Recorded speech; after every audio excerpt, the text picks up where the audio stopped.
Karen, I want to thank you for sharing, taking the time to share insight about your ragdoll collection by doing your first YouTube video with me. I really appreciate it. Now, let's start from the beginning so the people have a little background on us. I've been collecting for about 30 years, African art, antiques, and depression glass. We've been married for about 26 years. You really weren't feeling my collecting of all the things that I was doing. You really weren't happy about it. What changed your mind on that? What turned you around? You said that I needed a hobby. Okay. And everybody should have a hobby, and that's the truth. You actually got a book on finding hobbies, so that was actually great. Now, discovering ragdolls, you've amassed a very large collection. So I want to ask you two questions. How long have you been collecting, and how many ragdolls do you have? I've been collecting about 10 years Okay, and I have around 80 dolls. 80 dolls. Wow, that's a lot.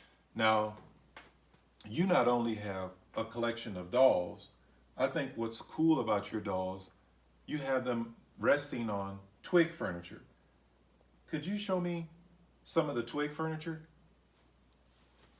Here's a twig chair that I have the doll sitting on. And here's a twig table that I have.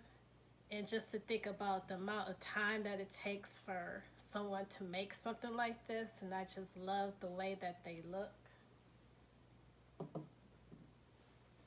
So that was really interesting, showing us the twig furniture, because it's just interesting that you have the rag dolls, which are really cool. Then you have the twig furniture. That I mean, I find it amazing, and I see it every day. I just think that it's really beautiful. Now, of your ragdoll collection, is there one that you favor more than the other due to price and or age of the doll? No, I don't have a specific favorite one, but I treat them all the same as like they were my children. Awesome, awesome. Wow. So you love them all the same. That's really cool. Now, you were featured in the local newspaper, our local newspaper.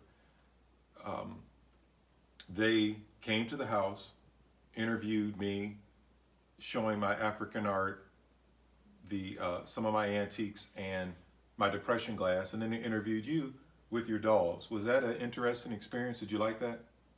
Yes, it was very interesting to me. It gave me a chance to talk about my hobby and how I began collecting dolls.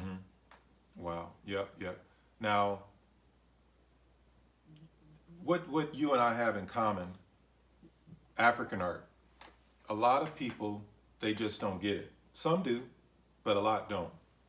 Some of them are even afraid of African statues and things like that. So with your dolls, let's talk about the fear factor.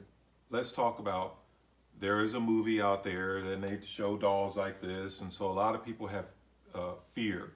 Should a person be fearful of anything like this? No, I don't think they should be fearful because it's part of our past. It's our history. I agree 100%. I agree 100%. So I want to thank you for, again, sharing, taking the time to share this. I know you're shy, and you weren't, really looking forward to this. So I'm glad. I really appreciate you taking the time to share this, because, as I told you, it's not solely about you. It's about that one person that you may put some impact on to start collecting rag dolls, and also learning about their history, and just not being afraid of the past. Checking this out. So collecting rag dolls and even making rag dolls. Have you ever made one? I made a doll that's sitting over there. because it looks like, I mean, I know your mother has a lot of experience sewing and everything, so maybe one day you'll be able to make your own beautiful doll. But I hope that this has inspired people to start collecting rag dolls. So thanks again and take care.